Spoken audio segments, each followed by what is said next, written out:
بسم اللہ الرحمن الرحیم۔ وہ اسی تکلیف میں مبتلا ہونے سے پہلے جب بول رہے تھے تب بھی علی ان کے دماغوں میں پہنچ گیا تھا۔ اسے معلوم ہو گیا تھا کہ طاہرہ اور افضال عارضی میک اپ کے ذریعے چہرہ بدل کر اسی طیارے میں سفر کر رہے ہیں۔ افضال تکلیف سے کراہتے ہوئے بولا، تم یہودی ہو، ہمارے بھائی ہو، ایسی تکلیف کیوں پہنچا رہے ہو؟ کیا ہمیں مار ڈالو گے؟ رائٹ بوائے نے کہا، تم دونوں کو اب زندہ نہیں رہنا چاہیے، جتنی جلدی ہو سکے مر جاؤ، ہمارا پیچھا چھوڑ دو، ہم آئندہ تمہیں اپنی مدد کے لیے نہیں بلائیں گے، تم ہمارا پیچھا چھوڑ دو۔ اسٹیورٹ پوچھ رہا تھا انہیں کیا تکلیف ہے؟ علی نے کہا، ان دونوں کی تکالیف ایسی ہیں جو طبی امداد سے دور نہیں ہوں گی۔ مرنے کے بعد جہنم میں جو تکلیف ہوتی ہے وہی تکلیف انہیں دنیا میں مل رہی ہے۔ طاہرہ نے کہا، علی ایسا نہ کہو، ہمیں دشمن سے بچا لو، تم ہمارے داماد ہو۔ سائرہ دونوں بھائیوں کے ساتھ وہاں آ گئی تھی۔ اس نے کہا، تم میری ممی کی طرح بول رہی ہو مگر میری ممی نہیں ہو۔ علی نے کہا، یہ تمہاری ممی اور پپا ہیں، ہم سے چھپنے کے لیے چہرے بدل کر سفر کر رہے ہیں۔ کامی اور جمی دوڑتے ہوئے جا کر اپنے ماں باپ سے گلے لگ گئے۔ کامی نے علی سے التجا کی، برادر فار گاڈ سیک ہماری ممی اور پپا کو دشمنوں سے بچا لیں، دیکھیں ان کی کیا حالت ہو رہی ہے۔ علی نے خیال خوانے کی پرواز کی، بابا صاحب کے ادارے سے دو ٹیلی پیتھی جاننے والوں کے پاس پہنچ کر کہا، میرے ساتھ چلو، دو افراد کے دماغوں پر قبضہ جما لو، ایک دشمن انہیں دماغی طور پر نقصان پہنچا رہا ہے، دشمن کی سوچ کی لہروں کو حاوی نہ ہونے دو۔ وہ علی کے ساتھ ان دونوں کے دماغوں میں آئے، ایک طاہرہ کے اور دوسرے نے افضال کے دماغ پر قبضہ جما لیا۔ ایڈی بوائے نے کئی بار ان پر حاوی ہونے کی کوششیں کی مگر کامیاب نہ ہو سکا، ناکام ہو کر واپس چلا گیا۔ کامی، جمی اور سائرہ نے اپنے ماں باپ کو سہارا دے کر ان کو سیٹوں پر بٹھایا۔ جمی نے کہا، ممی آپ نے ہمیں چھوڑ دیا تو پپا کے ساتھ چھپ کر جا رہی تھی۔ دونوں کے سر جھک گئے۔ افضال نے کہا، ہم علی سے خوفزدہ ہو کر بھاگ رہے تھے۔ سائرہ نے کہا، جس سے خوفزدہ تھے اسی علی نے آپ دونوں کو دشمنوں سے بچایا ہے، یہ کیسی بات ہے کہ جس سے خوف کھا رہے تھے اس کے پاس اپنے بچوں کو چھوڑ کر جا رہے تھے۔ باپ نے کہا، بیٹی ہمیں اور شرمندہ نہ کرو، جب تم پیدا نہیں ہوئی تھی تب سے میں گمراہ ہوں، تمہاری ماں کو چھوڑ کر یہودیوں کے راستے سے واپس نہیں آ سکوں گا، علی سے کہو یہ ہمیں ہمارے حال پر چھوڑ دے۔ سائرہ نے علی کو دیکھ کر اس کے شانے پر ہاتھ رکھا۔ علی نے کہا، اچھی بات ہے، تم دونوں اپنے راستے پر چلو مگر تمہارے بچے بابا صاحب کے ادارے میں تعلیم و تربیت حاصل کریں گے۔ دونوں بچوں سے اس وقت تک نہیں مل سکتے جب تک بچے خود آپ سے ملنا نہیں چاہیں گے۔ ان دونوں نے سائرہ اور دونوں بچوں کو دیکھا، وہ تو پہلے ہی بچوں کو چھوڑ کر جا رہے تھے، بچے اب بابا صاحب کے ادارے میں رہتے تب بھی کوئی فرق نہ پڑتا۔ انہوں نے علی کے سامنے سر جھکا لیا۔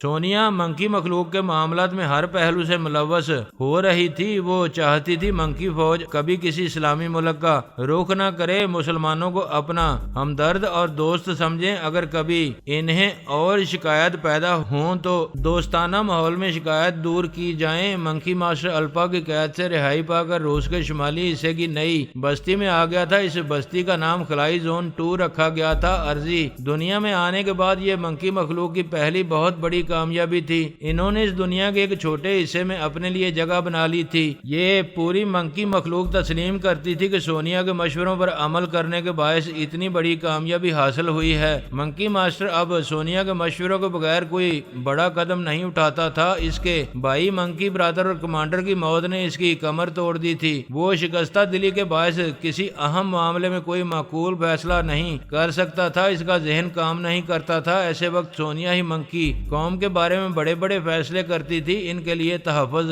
طاقت اور کامیابی کے راستے ہموار کرتی اور ان کا اعتماد حاصل کرتی جاتی تھی۔ گویا وہ بالواسطہ اس قوم کی سربراہ بنتی جا رہی تھی۔ اس نے سیٹلائٹ کے ذریعے ٹی وی اسکرین پر شیشی کو دیکھا تھا، اسے منکی ماسٹر نے بھی دیکھا، پھر کہا، یہ شیشی کوئی فراڈ حسینہ ہے، وہ خلائی زون سے نہیں آئی ہے۔ سونیا نے پوچھا، یہ تم کیسے کہہ سکتے ہو کہ وہ خلائی زون سے نہیں آئی ہے؟ میری معلومات کے مطابق خلا میں کوئی ایسا زون نہیں ہے جہاں صرف عورتیں رہتی ہوں اور مرد پیدا نہ ہوتے ہوں، یہ بالکل بے تکی سی بات ہے۔ وہاں تمام زونوں میں مرد زیادہ ہیں اور عورتیں بہت کم ہیں۔ اگر وہ خلا سے نہیں آئی ہیں تو پھر خود کو خلائی مخلوق کیوں کہہ رہی ہیں؟ کیا وہ ہماری ہی دنیا کی عورتیں ہیں اور اپنی انفرادیت اور رعب و دبدبہ قائم کرنے اور زمین کے ایک حصے کی مالکہ بننے کے لیے خود کو خلائی مخلوق کہہ رہی ہیں؟ شاید یہی بات ہے، انہوں نے ہماری کامیابی کو پیش نظر رکھا ہے، اس لیے خلائی مخلوق بن کر یہاں یہاں اپنی ایک الگ ریاست قائم کرنے کے منصوبوں پر عمل کر رہی ہیں۔ میں نے سونیا سے کہا پچھلے 24 گھنٹوں میں 2 زبردست عورتیں ظاہر ہوئی ہیں، ان میں سے ایک کا نام بلی ڈونا ہے، وہ تمام جدید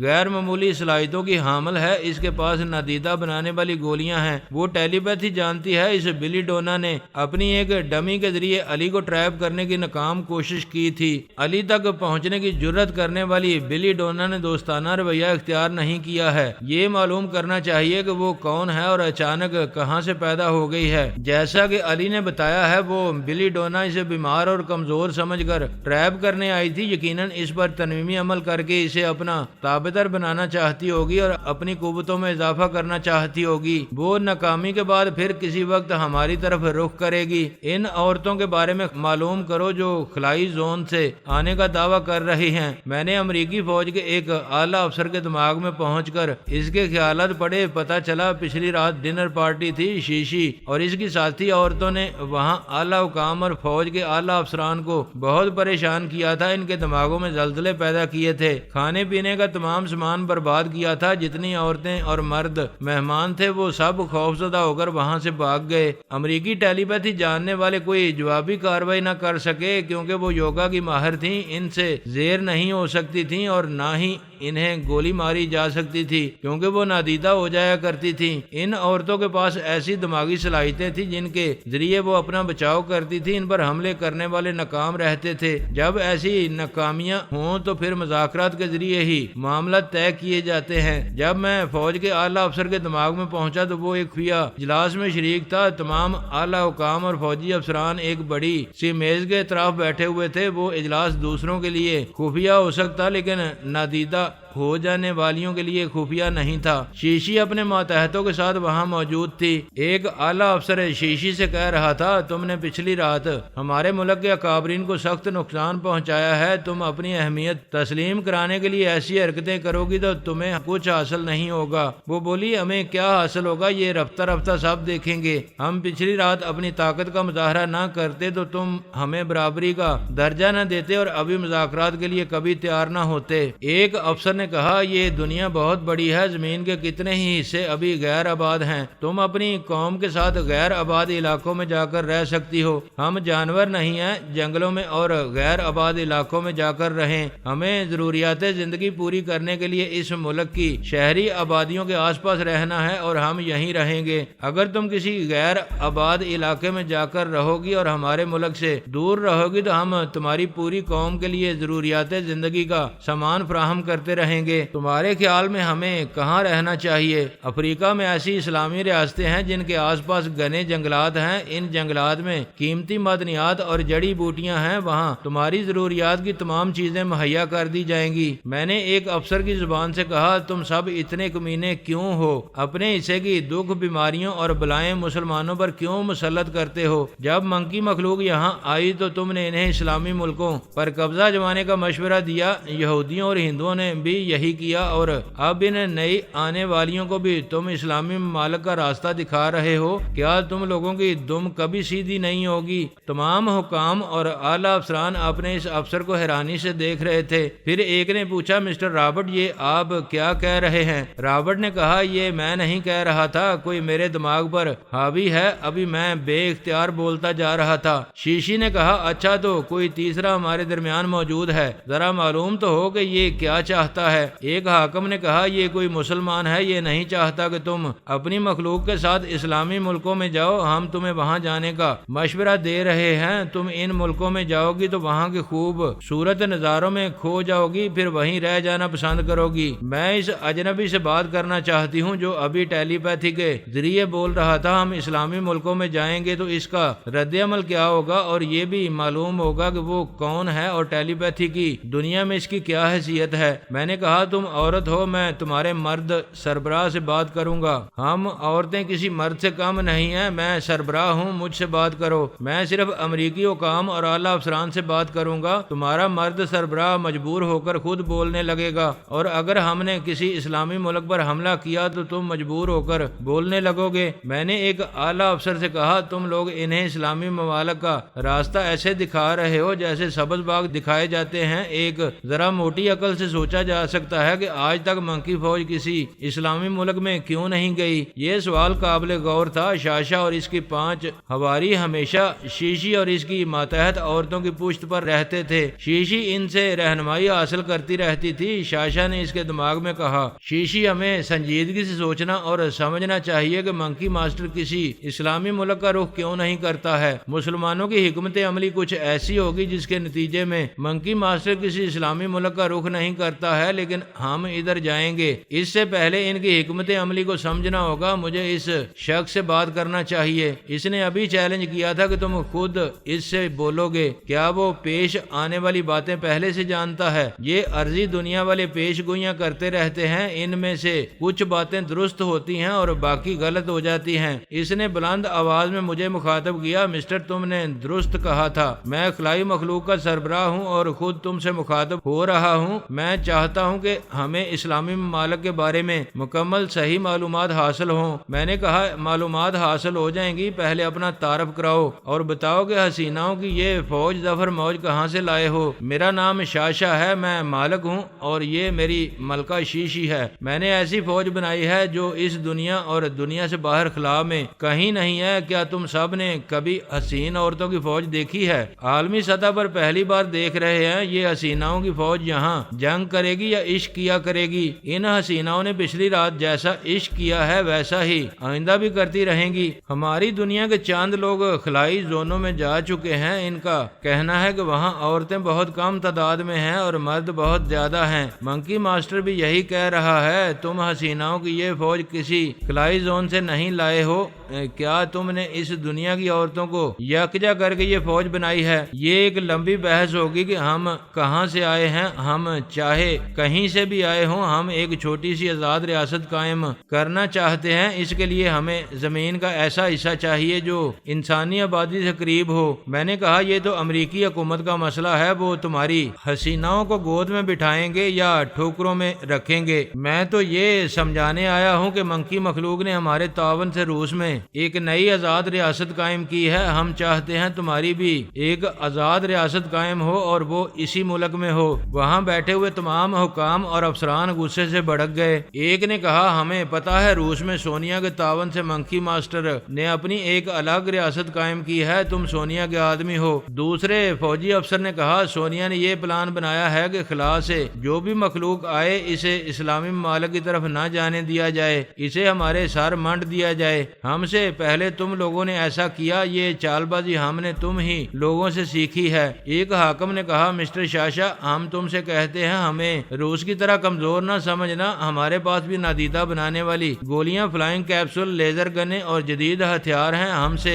جنگ کرو گے تو بڑے نقصان میں رہو گے، اس کے برعکس دوستی کرو گے تو فائدے میں رہو گے۔ شاشا نے کہا، اب ہمیں سوچنا ہوگا کہ دوستی کس سے کی جائے۔ پچھلے حالات سے ظاہر ہے کہ تم نے اور حکومت اسرائیل نے منکی مخلوق کو اپنی زمین پر رہنے نہیں دیا، انہیں بھاگنے پر مجبور کر دیا۔ تم ہمارے ساتھ بھی یہی سلوک کر سکتے ہو۔ ایک حاکم نے کہا، یہ نہ دیکھو کہ ہم اپنے ملک میں تمہیں رہنے نہیں دیں گے، یہ دیکھو کہ ہم کسی بھی ملک میں تمہاری رہائش کا انتظام کر دیں گے، اس طرح وہاں تمہاری مستقل رہائش کی بنیاد پڑ جائے گی۔ شاشا نے کہا، فی الحال ہمارا رابطہ دونوں سے رہے گا، ہم سوچیں گے 24 گھنٹوں کے اندر امریکی حکومت ہمارے لیے کیا کرے گی اور منکی ماسٹر کے کام آنے والی سونیا ہمارے کام کیسے آئے گی۔ میں نے کہا، 24 گھنٹے بہت ہوتے ہیں، تم ابھی میرے دماغ میں آؤ۔ جس طرح منکی مخلوق روس کے شمال میں آباد ہو گئی ہے، اسی طرح میں تمہیں امریکہ کے شمال میں ایک وسیع و عریض علاقہ دکھاؤں گا، وہ تمہیں بہت پسند آئے گا۔ تم راضی خوشی اپنی ریاست قائم کرو۔ ایک اعلیٰ افسر نے بھڑک کر کہا، مسٹر شاشا، ہم ابھی تمہیں ایک اسلامی ملک میں لے جائیں گے، بلکہ کئی ملکوں میں لے جائیں گے۔ تمہیں جو ملک پسند آئے گا، ہم اسی ملک میں تمہاری ایک علیحدہ حکومت قائم کرنے میں تمہاری مدد کریں گے۔ میں نے کہا، شاشا، یہ تمہاری مدد کریں گے نہ تم بھی انہیں اس عذاب سے نجات دلانے کی کوشش ضرور کرنا جو مسلمانوں کی طرف سے نازل ہونے والا ہے۔ کیا تم یہ چیلنج کر رہے ہو کہ سونیا ہمارے لیے مسائل کھڑے کرے گی؟ سونیا نے اس ملک اور اسرائیل میں بڑے مسائل پیدا کر دیے ہیں۔ آخر روس میں منکی قوم کی ایک ریاست قائم کر دی، اب وہ تمام منکی ریاستی معاملات سے مطمئن ہو کر امریکہ اور اسرائیل کا رخ کرنے والے ہیں۔ میں یہ کہنا چاہتا ہوں کہ سونیا منکی قوم کے معاملات میں مصروف ہے، میں شاشا اور اس کی لیڈیز آرمی کے معاملات میں مصروف رہوں گا۔ ایک اعلیٰ افسر نے ناگواری سے پوچھا، تم ہو کون، تمہاری حقیقت کیا ہے؟ میں فرحاد علی تیمور بول رہا ہوں۔ ان سب کے دماغوں میں جیسے بم کا دھماکہ ہوا، وہ چونک کر اس افسر کو دیکھنے لگے جس کی زبان سے میں بول رہا تھا۔ وہ افسر اپنی کرسی پر تن کر بیٹھا ہوا تھا۔ وہ تمام حکام اور افسران اسے ایسے دیکھ رہے تھے جیسے اس کے پیچھے مجھے تلاش کر رہے ہوں۔ ایک حاکم نے پوچھا، کیا تم واقعی فرحاد علی تیمور ہو؟ یقین کر لو، یقین نہ کرنے سے میرے لیے کوئی فرق نہیں پڑے گا۔ ایک اعلیٰ افسر نے کہا، ہزاروں منکی مین کو اسلامی ممالک کی طرف جانے سے روکنا تقریباً ناممکن تھا، لیکن سونیا ہماری اور اسرائیل کی چالوں کو ناکام بنا کر منکی فوج کو اسلامی ملکوں کی طرف جانے سے روکتی رہی تھی، اور اب اس نے تمام منکی فوج کو اپنی مٹھی میں کر لیا ہے۔ میں نے کہا، بے شک سونیا کے مقابلے میں ہندو، یہودی اور عیسائی تھے اور خلا سے آنے والی منکی فوج تھی۔ اس نے ان سب بڑی طاقتوں پر غالب آ کر اسلامی ممالک کو علاقہ ممنوع بنا دیا ہے۔ اعلیٰ افسر نے کہا، اب آپ شاشا اور اس کی لیڈیز آرمی کا راستہ روکنے آئے ہیں، آپ بھی سونیا جیسی چالیں چلیں گے؟ میری چال سونیا سے مختلف ہے، اسے کامیابی حاصل کرنے میں کافی وقت لگ گیا۔ میں تو صرف 24 گھنٹے کے اندر شاشا کے لیے ایک آزاد ریاست قائم کر دوں گا۔ اگر میں نے ناممکن کو ممکن نہ بنایا تو پھر مجھے فرحاد علی تیمور کون کہے گا؟ شاشا نے کہا، اگر سونیا تمہاری ساتھی ہے تو پھر تم لوگ بڑے باکمال ہو۔ الپا نے منکی ماسٹر کو قیدی بنا کر پوری منکی فوج کو اس دنیا سے واپس جانے پر مجبور کر دیا تھا، لیکن سونیا نے منکی ماسٹر کو رہائی بھی دلائی اور ان کی ایک علیحدہ ریاست بھی قائم کر دی۔ اب تم دعویٰ کر رہے ہو کہ 24 گھنٹوں کے اندر ہماری بھی ایک ریاست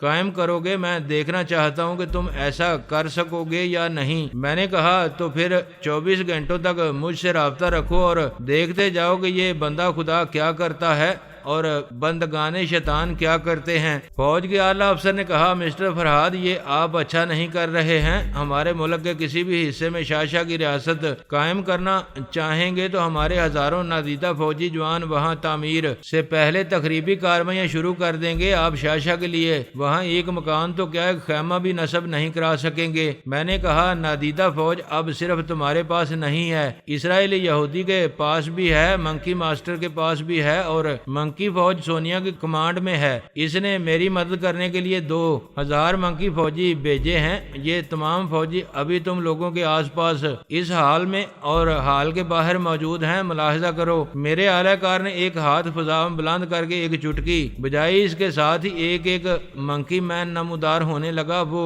تمام حکام اور اعلی افسران بوکھلا کر اپنے سر گھما کر دائیں بائیں آگے اور پیچھے دیکھنے لگے۔ منکی مین کی تعداد میں اضافہ ہوتا جا رہا تھا، حتیٰ کہ وہ حال بندروں سے کھچا کھچ بھر گیا۔ میں نے کہا، فون کر کے سیکیورٹی فورس سے باہر کے حالات معلوم کرو۔ ایک اعلیٰ افسر نے فوراً ہی فون کے ذریعے رابطہ کیا۔ دوسری طرف سے سیکیورٹی فورس کے ایک افسر نے کہا، سر، یہاں اچانک سینکڑوں منکی مین نمودار ہو گئے ہیں، سابی کے ہاتھوں میں لیزر گنیں ہیں۔ عمارت کے دوسرے حصے سے بھی ابھی خبر ملی ہے کہ وہاں بھی منکی مین ہیں اور وہ بھی مسلح ہیں۔ سر، ہم نے مجبور ہو کر ہتھیار ڈال دیے ہیں۔ اس اعلیٰ افسر نے فون بند کر کے کہا، مسٹر فرحاد، پلیز انہیں حکم دیں کہ یہ نادیدہ ہو جائیں۔ اگر یہ منکی فوج عمارت کے باہر جائے گی تو شہر میں دہشت پھیل جائے گی، پلیز انہیں فوراً غائب کریں۔ میرے اعلی کار نے پھر ہاتھ اٹھا کر چٹکی بجائی۔ تمام منکی مین ایک ایک کر کے نظروں سے اوجھل ہونے لگے۔ میں نے کہا، اب اپنے حالات پر غور کرو۔ تمہارے نادیدہ فوجی ایک نئی ریاست قائم ہونے کے سلسلے میں رکاوٹ ڈالیں گے تو سونیا کے نادیدہ فوجی تمہارے اس